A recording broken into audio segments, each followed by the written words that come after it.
बोलिए द्वादशांग मई जिनवाणी माता की, पंच परमेश्वरी भगवान की।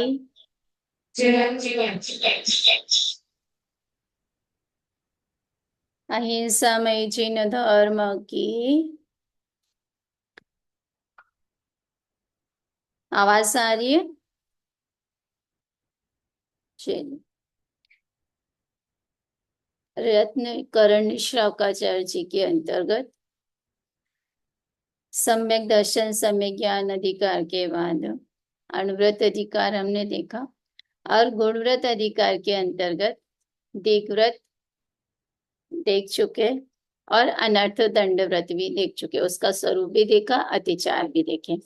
अब हमारी चर्चा चल रही है भोगोपभोग परिमाण व्रत पर, यानी जो सीमा परिघ परिमाण व्रत के अंतर्गत बांधी थी, उसमें भी दिन, माह, घंटे आदि के आधार पर जो नियम लेना अथवा जीवन पर्यंत के लिए अभक्ष्य का त्याग करना, इसे ये भोगोपभोग परिमाण व्रत के अंतर्गत इसकी चर्चा की गई है। तो हमने भोग और उपभोग के लक्षण देखे श्लोक नंबर 83 में, कि जो भोग कर पुनः भोगा जाता है उसे उपभोग कहते हैं, जो वस्तु एक बार भोगने में आती है उसे भोग कहते हैं। इसके बाद 84 में, यानी 84 नंबर के श्लोक में बताया कि सर्वथा त्याज्य, यानी भोग और उपभोग में सर्वथा त्याज्य वस्तुएं कौन कौन सी हैं। तो कहा कि त्रस जीवों की हिंसा के त्याग के लिए, त्रस हति परिहरणार्थम, यानी त्रस जीवों की हिंसा के निवारण के लिए शौद्रम पिशितम प्रेषितम, यानी शौद्र कहते हैं मधु को, और पिशित कहते हैं मांस को, यानी इनका त्याग करना, और प्रमाद के परिहार के लिए मध्यम जवर्जनियम, यानी मदिरा का त्याग करना। इस प्रकार से कुल मिलाकर यदि देखें तो 3 मकार का त्याग 84 नंबर के श्लोक में बताया है। हमने 5 प्रकार के अभक्ष्य पढ़े हैं। कहाँ पढ़े हैं, याद है? बाल बोध में, वीतराग विज्ञान में, कहाँ पढ़े हैं?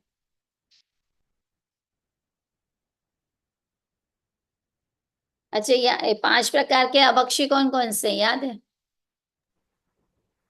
त्रसघात, बहुघात,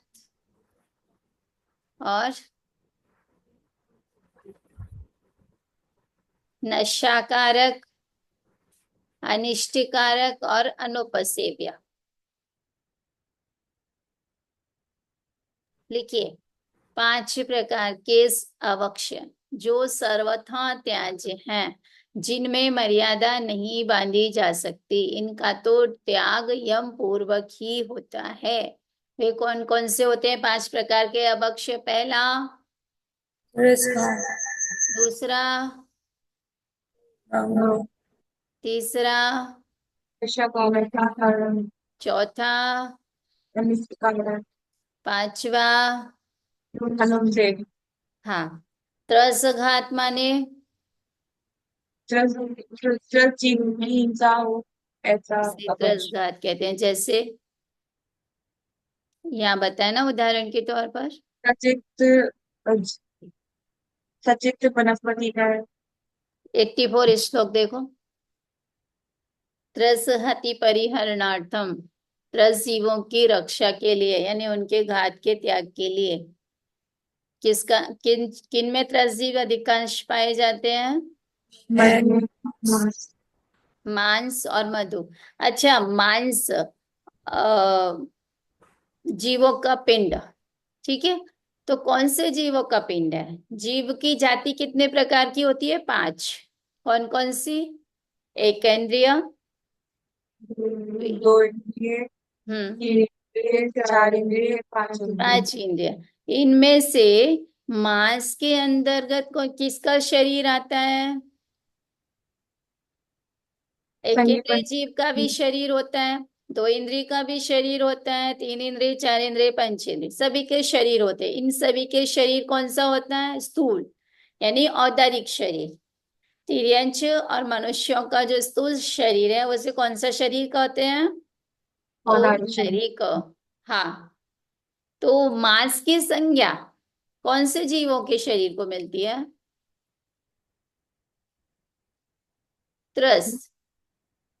एक इंद्रिय जीव के शरीर को मांस की संज्ञा नहीं दी गई है, क्योंकि जो एक इंद्रिय का शरीर होता है वह सप्त धातु से रहित होता है। वह त्रस जीवों उसमें सप्त धातु न होने से उनके शरीर को मांस की संज्ञा नहीं है, यानी कि उसमें बहुत सारे किसी भी त्रस घात की हिंसा नहीं होती है। एक इंद्रिय जीव का शरीर, जैसे कि उदाहरण के तौर पर जो वनस्पति है, आ, सब्जी आदि है, अथवा कंदमूल है। कंदमूल में भी त्रस घात नहीं है, वहां बहुघात का पाप है। कंदमूल में सप्रतिष्ठित वनस्पति होने से उसमें अनंत निगोदिया जीव है। एक सुई की नोक पर बोलते हैं ना, एक अंश परमाण, एक निगोद शरीर में एते जीव बखान, तीन काल के सिद्ध सब एक अंश परमाण। किसमें? एक एक देखो निगोद शरीर। शरीर में। कौन से जीव? तीन काल के सिद्ध सब, यानी भूत में जो हो गए हैं, वर्तमान में हो रहे हैं, भविष्य में हो रहे। कितने हैं सिद्ध राशि? अनंत। अनंत अनंत सिद्ध राशि है। अनंत अनंत सिद्ध परमिष्टि की पूजन करते ना। अनंत अनंत सिद्ध राशि वह भी एक अंश प्रमाण है, एक निगोद शरीर में इतने अनंत जीव होते हैं। तो घात तो वहां भी है, कंदमूल में भी। यानी आप जो कंदमूल है वो सौ प्रतिष्ठित वनस्पति है। धवला जी में तो 100% वनस्पति ही अनंत निगोदिया जीवों की खान है, यानी कि जो जमीन के अंदर उत्पन्न हो रहे हैं पदार्थ वे भी, और ऊपर जो वृक्ष आदि में भी। यदि नीम की पत्ती किसी को सेवन करनी है और उससे विवेक है तो वह 100% सेवन नहीं करते श्रावक। कौन सी सेवन करते हैं? अप्रतिष्ठित हो जाती है, यानी कौपल जो होती है, नई पंक्तियां जो निकलती है वो आपने देखी, उनका कलर भी अलग होता है, उनमें रेखाएं नहीं होती। 100% और अप्रतिष्ठित की पहचान आचार्य देव ने बताई है, जिनमें रेखाएं प्रकट हो जाएं और जिनको तोड़ने पर समभाग न हो, वह अप्रतिष्ठित प्रत्येक वनस्पति है। तो इस प्रकार से 2 इंद्रिय, 3 इंद्रिय, 4 इंद्रिय और 5 इंद्रिय जीव के शरीर को कौन सा शरीर कहते हैं? मांस। मांस संज्ञा दी गई है इनके शरीर को। यदि 2 इंद्रिय का भी घात कर कोई जीव कर रहा है और उसका सेवन कर रहा है तो वह भी मांस है। 3 इंद्रिय, 4 इंद्रिय, 5 इंद्रिय, एक इंद्रिय जीव के घात को मांस संज्ञा नहीं है। इसलिए कहा त्रस हति परिहरणार्थम पिक्षोद्रम और पिशितम। पिशितम माने मांस, और शौद्रम यानी मधु। शौद्र माने शूद्र जीव, यानी छोटे छोटे जीवों के घात से जो पदार्थ उत्पन्न होता है, मधु। मधु किसे कहते हैं? शहद को। यानी शहद वह छोटे छोटे जीवों से पैदा होता है। किससे पैदा होता है? उसमें जीव राशि उत्पन्न हो ही जाती है ना, मल मूत्र विष्ठा सब कुछ वही हो रही है उसकी। तो उसमें जीव राशि हो ही उत्पन्न हो ही रही है। और फिर उसको ग्रहण करने में बहुत कहते हैं, शहद की एक बूंद खाने में 7 गांव जलाने जितना पाप होता है, इतनी जीव राशि होती है उसमें। देखिए, अब यहाँ पर आचार्य देव भोगोपभोग परिमाण व्रत की बात करते हुए 84 नंबर के श्लोक में 2 प्रकार के अभक्ष का वर्णन कर दिया। श्लोक देखो और बताओ, 2 प्रकार के अभक्ष कौन कौन से आ गए इसमें से? घात और बहुघात। अच्छे से देखो। त्रसघात तो आ गया शौद्रम और पिशितम से, यानी मधु में भी त्रस हिंसा हो रही है और मांस में भी त्रस हिंसा हो रही है। आगे देखो क्या कहा है, प्रमाद परिवर्तये मध्यम च वर्जनीयम। प्रमाद के परिहार के लिए मद्य यानी मदिरा का त्याग करना चाहिए। तो मदिरा कौन सा अवक्ष हो गया? अनुच्छेद नशा कारक। नशाकारक, नशाकारक, प्रमाद पर्यट यानी जिसमें विवेक ही नहीं रहता। तो दो प्रकार के अभक्ष्य का वर्णन आचार्य देव ने 84 नंबर के श्लोक में किया। अब कितने अभक्ष्य शेष रह गए? तीन। कौन कौन से? बहुघात, अनिष्टकारक और अनुपसेव्य। इसकी चर्चा आचार्य देव आगे के श्लोकों में कर रहे हैं। 86 नंबर के श्लोक में, 86। देखना, इसमें बताना कहाँ अनिष्टकारक है और कहाँ अनुपसेव्य है। यद अनिष्टम तद्वृतये, यद मे संतर्पण यद अनिष्टम तद्वृतये, येद्य, येद्य, एक सेकेंड, यह, हाँ, यद्य तक आएंगे। यद अनिष्टम तद्वृतयेद्य, थोड़ी जोर से, आपकी आवाज बहुत कम आ रही है। यद अनिष्टम, यद, कुछ और लिखा हाँ, है। बोलो। इसमें तो कुछ और ही लिखा है। क्या लिखा है? इसमें ता यदनिष्टम, उसके बाद ता, आधा ता, व्र, त, ये, य। हाँ, यही तो हम बोल रहे हैं, ध्यान से सुनो।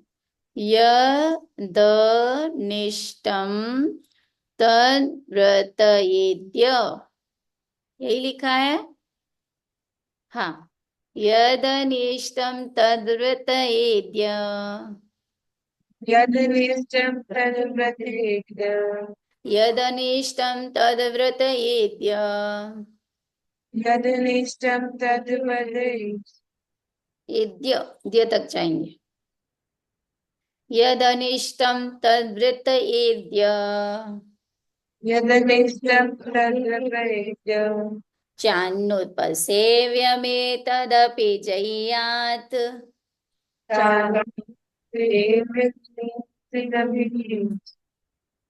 अभिसन्धिकृता विरते, अभिसन्धिकृता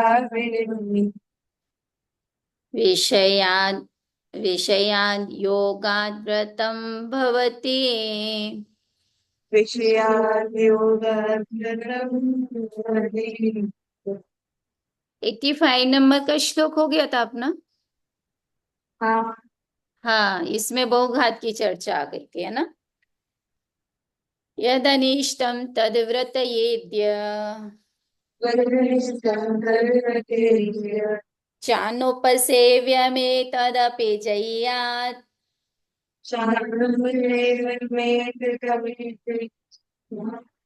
अभिसन्धिकृता विरतेः, अभिसन्धिकृता विरति, विषयान् योगान् व्रतं भवते।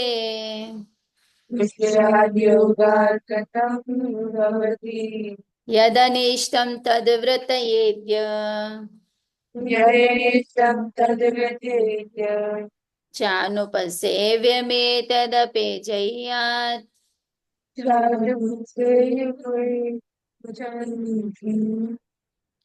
अभिसन्धिकृता विरतिः, अभिसन्धिकृता विरति, विषयान् योगान् व्रतं भवते। विषयाद्योगार्थं भवति। इसमें दो अभक्ष की बात करी, कौन कौन सी? बोलिए। एक अनिष्टकारक और दूसरी अनुपसेव्य। यद अनिष्टम यानी जो अनिष्ट है, यानी शरीर की प्रकृति के विपरीत है, यद्यपि भक्ष्य है। जैसे उदाहरण के तौर पर किसी को डायबिटीज है और उसको शक्कर, यद्यपि खांड जो शोध पूर्वक बनाई है वह भक्ष्य है।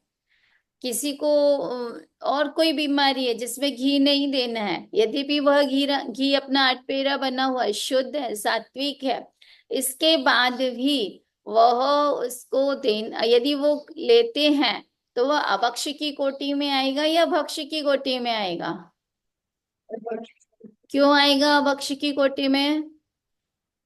क्योंकि उसको पता है कि उसको इसका सेवन करने से और और बीमार हो बीमारी सकता है। बढ़ेगी, स्वास्थ्य बिगड़ेगा, हम स्वाध्याय नहीं कर पाएंगे, संयम में विघ्न आएगा। इसके बाद भी यदि आसक्ति पूर्वक उस वस्तु को ग्रहण कर रहे हैं तो वह वस्तु कैसी है? अनिष्टकारक, अभक्ष्य। और इसी प्रकार से अनुपसेव्यम ए तदपि जयात, यानी अनुपसेव्य, जो सज्जन पुरुषों के ग्रहण करने योग्य नहीं है। जैसे कोई कहे गाय का मूत्र पीने से ये रोग दूर हो जाते हैं, अमुक रोग दूर हो जाते हैं, लेकिन वास्तव में देखा जाए तो ये सब कैसी वस्तुएं हैं? ये ग्रहण करने योग्य नहीं है। वास्तव में रोग किससे दूर होता है? असाता के उदय से आया है। असाता का उदय दूर होगा तो रोग भी दूर हो जाएगा। तो यत्न कहाँ करना था? यत्न करना था असाता को दूर करने का। और दूर असाता को दूर करने का यत्न क्या है? बुद्धि पूर्वक शुभ भाव शुभोपयोग करना, धर्म में लगना, स्वाध्याय करना, उपयोग को आर्त रौद्र ध्यान से बचाना, ये बुद्धि पूर्वक उपाय है। तो हम देखते हैं इसका अन्वयार्थ। यत अनिष्टम, यानी जो प्रकृति को अनिष्ट है। यत अनिष्टम, जो प्रकृति को अनिष्ट, तत् यानी उसको, व्रत एक, छोड़ देना चाहिए, उससे विरत होना चाहिए। और यत यानी जो गोमूत्र आदि यानी जो अनुपसेव्य है, अनुपसेव्यम, सेवन करने के लिए योग्य नहीं है, एतदपि, उनको भी, जय्यात यानी छोड़ देना चाहिए, योग्यात विषयात यानी योग्य विषय से, अभिसंधि कृत्वा अभिप्राय पूर्वक किया गया विरति यानी त्याग, व्रतम, व्रत, भवति यानी होता है।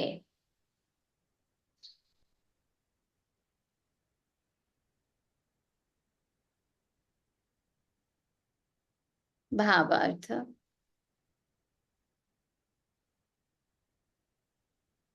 जो वस्तु प्रासुक होने पर भी अनिष्ट है, अर्थात उदर शूल आदि का कारण होने से प्रकृति के अनुकूल नहीं है। उदर शूल यानी, उदर किसे कहते हैं?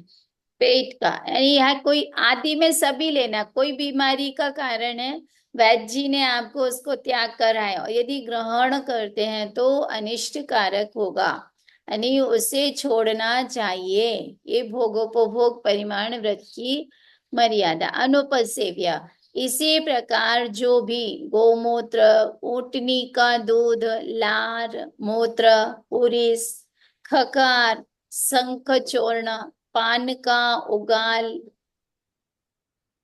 आदि वस्तुएं शिष्ट मनुष्यों के सेवन करने योग्य नहीं है, उन्हें भी छोड़ना चाहिए।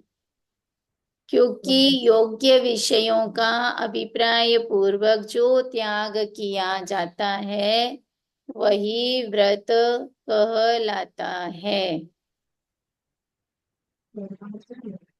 हो गया मासूम? स्पष्ट हुआ? लिख के हो गया? चल रहा है, हाँ। लिख रहे बाबा।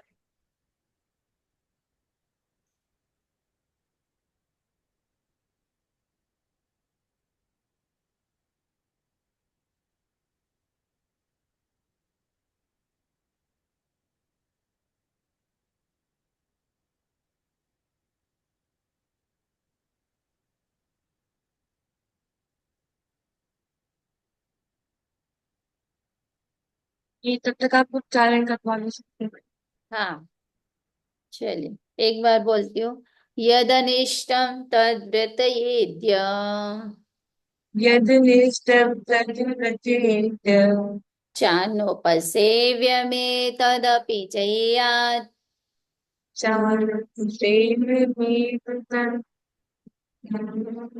चानोपसेव्यमेतदपि जयात् चारुसेवमेतदपि जयात् अभिसन्धिकृता विरतिः अभिसन्धिकृता विरतिः विषयाद् योगाद्रतं भवते विषयात् योगात् भवति यदनिष्टं तद्व्रतयेद्य यदनेष्टं तद्व्रजेभ्य चानुपसेव्यमेतदपि जयात् चानुपसेवमेति जयात् अभिसन्धिकृता विरतिः अभिसन्धिकृता विरतिः विषयान् योगान् रतं भवते। विषयान् योगात् व्रतं भवति बोलिए। यदनिष्टं तद्व्रजेभ्य चानुपसेव्यमेतदपि जयात् अभिसन्धिकृता विरतिः विषयाद् योगात् व्रतं भवति आगे।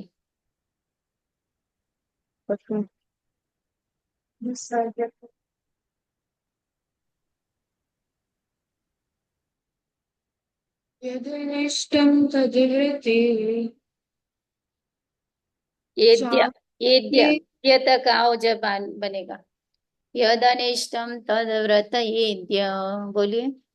यदनिष्टमतद्व्रतेभ्यो चानुपसेव्यमेतदपि जयात् अभिसन्धिकृता विरति विषयाद्योगाद्व्रतं प्रति आगे।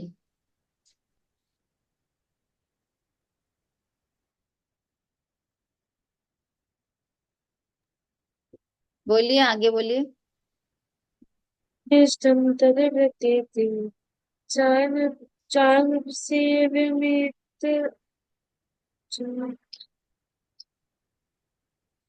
चानुप यदनिष्टं तद्व्रतेभ्यो चानुपसेव्यमेतदपि चानुपसेव्यमेतदपि जयात् अभिसन्धिकृता विरति विषयादियोग्यता योग्य यो विषयादियोग्यात् व्रतं भवति हम्म आगे।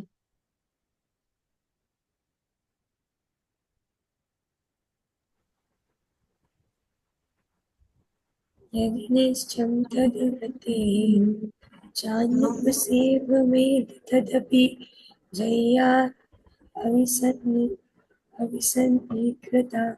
व्रतैः विषयादियोगाद्व्रतं भवति हम्म यदनिष्टं तद्व्रतेः चानुपसेव्यमेतदपि चानुपसेव्यमेतद्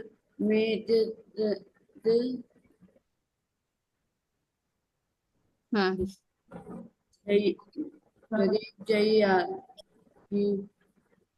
अभिसन्धिकृतवृत्ति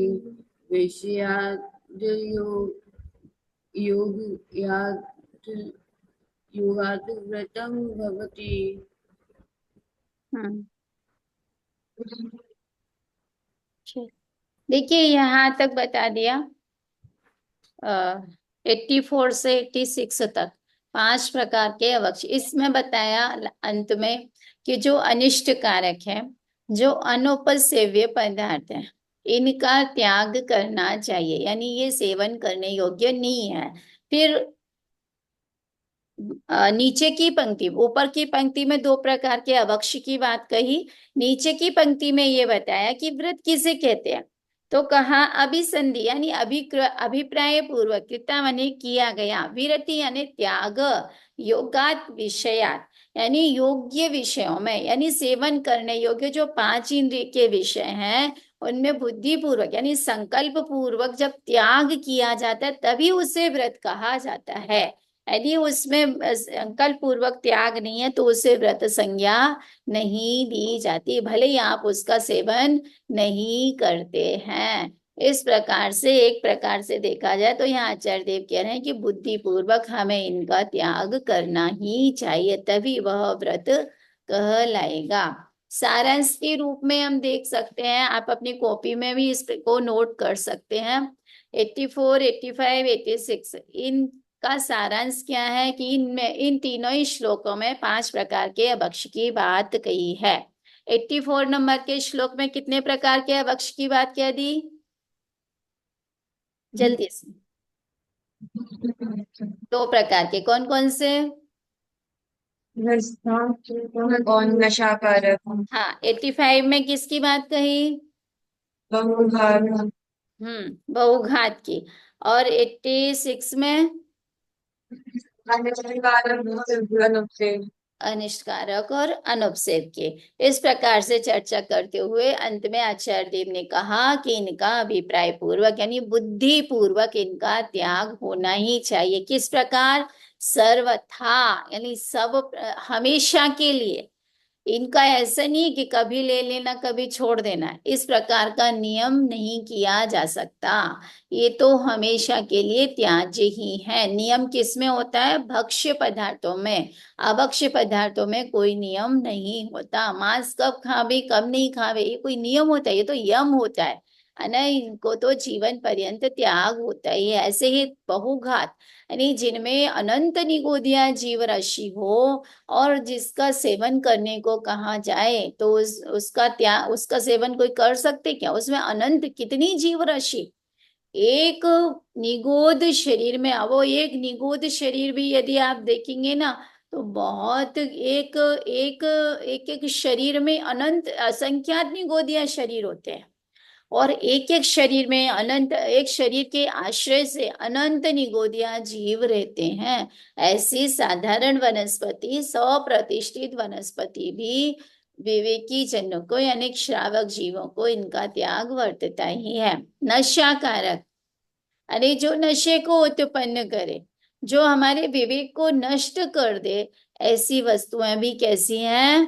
कभी लेना कभी नहीं लेना, टेस्ट के लिए ले लेना नहीं, ये तो कैसी है? सर्वथा ही त्याज्य है। यदि वास्तव में देखा जाए, थोड़ा सा विवेक और बुद्धि से देखें तो जो चाय और कॉफी भी हमारी संस्कृति में प्रवेश किया है वह हमारी संस्कृति में तो थी नहीं, और फिर इनसे कोई फायदा तो होता नहीं है शुरू में, लेकिन जब ये शरीर इनका आदी हो जाता है तो फिर जीव इसको छोड़ने में असमर्थ होता है, क्योंकि अब वो शरीर मांगता है, उसका आदी हो चुका है। यदि अपन बुद्धि पूर्वक पहले कदम पर ही उसको रोक लगा दे, नहीं ये तो नशा कारक है, ये सर्वथा त्याज्य है, इनको नियम रूप नहीं किया जा सकता।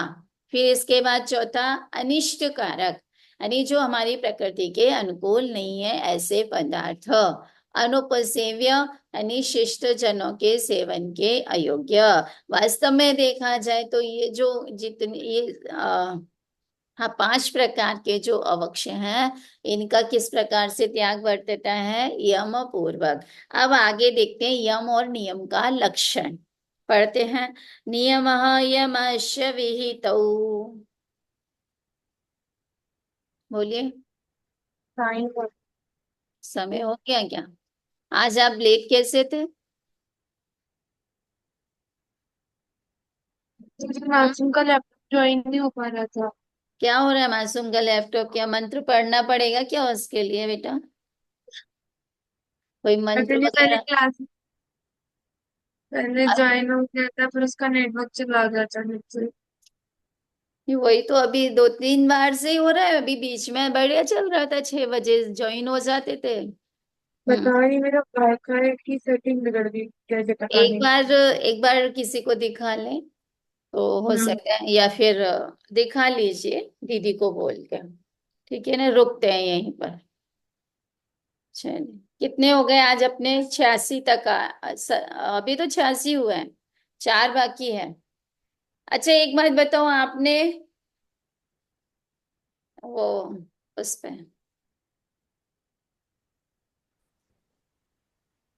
बोलिए। नमः श्रीवर्धमानाय निर्धूतकलिलात्मने सालोकानां त्रिलोकानां यद्विद्यादर्पणाय ते।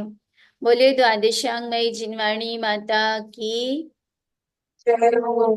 पंच परमेष्ठी भगवान की, जय हो। अहिंसामयी जिन धर्म की, जय हो।